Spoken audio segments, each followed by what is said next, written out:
Section 3 of a collection of Beatrix Potter stories by Beatrix Potter. The Tale of the Flopsy Bunnies. It is said that the effect of eating too much lettuce is soporific. I have never felt sleepy after eating lettuces, but then I am not a rabbit. They certainly had a very soporific effect upon the Flopsy Bunnies. When Benjamin Bunny grew up, he married his cousin Flopsy. They had a large family, and they were very improvident and cheerful. I do not remember the separate names of their children. They were generally called the Flopsy Bunnies. As there were not always quite enough to eat, Benjamin used to borrow cabbages from Flopsy's brother, Peter Rabbit, who kept a nursery garden. Sometimes Peter had no cabbages to spare. When this happened, the Flopsy Bunnies went to cross the field to a rubbish heap in the ditch outside Mr. McGregor's garden. Mr. McGregor's rubbish heap was a mixture. There were jam pots and paper bags and mountains of chopped grass from the mowing machine, which always tasted oily, and some rotten vegetable marrows and an old boot or two. One day, oh joy, there were a quantity of overgrown lettuces which had shot into flower. The Flopsy Bunnies simply stuffed lettuces. By degrees, one after another, they were overcome with slumber and lay down in the mown grass. Benjamin was not so much overcome as his children. Before going to sleep, he was sufficiently wide awake to put a paper bag over his head to keep off the flies.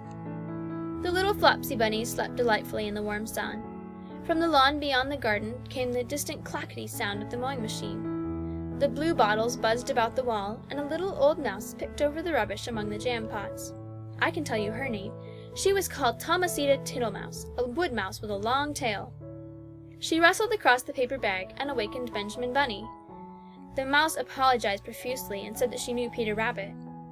While she and Benjamin were talking, close under the wall, they heard a heavy tread above their heads, and suddenly Mr. McGregor emptied out a sack full of lawn mowings right on top of the sleeping Flopsy Bunnies.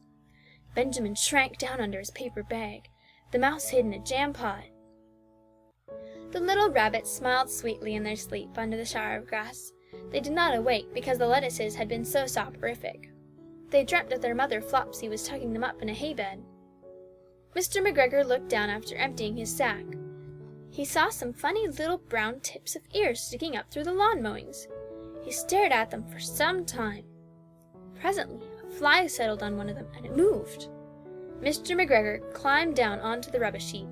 1, 2, 3, 4, 5, 6 little rabbits, said he as he dropped them into his sack. The Flopsy Bunnies dreamt that their mother was turning them over in bed. They stirred a little in their sleep, but still they did not wake up. Mr. McGregor tied up the sack and left it on the wall. He went to put away the mowing machine. While he was gone, Mrs. Flopsy Bunny, who had remained at home, came across the field. She looked suspiciously at the sack and wondered where everybody was. Then the mouse came out of her jam pot, and Benjamin took the paper bag off his head, and they told the doleful tale. Benjamin and Flopsy were in despair. They could not undo the string. But Mrs. Tittlemouse was a resourceful person. She nibbled a hole in the bottom corner of the sack. The little rabbits were pulled out and pinched to wake them up. Their parents stuffed the empty sack with 3 rotten vegetable marrows, an old blacking brush, and 2 decayed turnips. Then they all hid under a bush and watched for Mr. McGregor. Mr. McGregor came back and picked up the sack and carried it off. He carried it hanging down as if it were rather heavy. The Flopsy Bunnies followed at a safe distance. They watched him go into his house, and then they crept up to the window to listen. Mr. McGregor threw the sack down on the stone floor in a way that would have been extremely painful to the Flopsy Bunnies if they had happened to have been inside it. They could hear him drag his chair on the flags and chuckle. 1, 2, 3, 4, 5, 6 little rabbits, said Mr. McGregor. Eh? What's that? What have they been spoiling now? Inquired Mrs. McGregor. 1, 2, 3, 4, 5, 6 little fat rabbits, repeated Mr. McGregor, counting on his fingers. 1, 2, 3. Don't you be silly.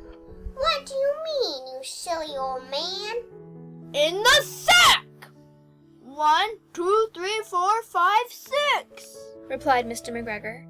The youngest Flopsy Bunny got upon the windowsill. Mrs. McGregor took hold of the sack and felt it. She said she could feel 6, but they must be old rabbits because they were so hard in all different shapes. Not fit to eat, but the skins will do fine to lie cloak. Line your own cloak? shouted Mr. McGregor. I shall sell them and buy myself baccy.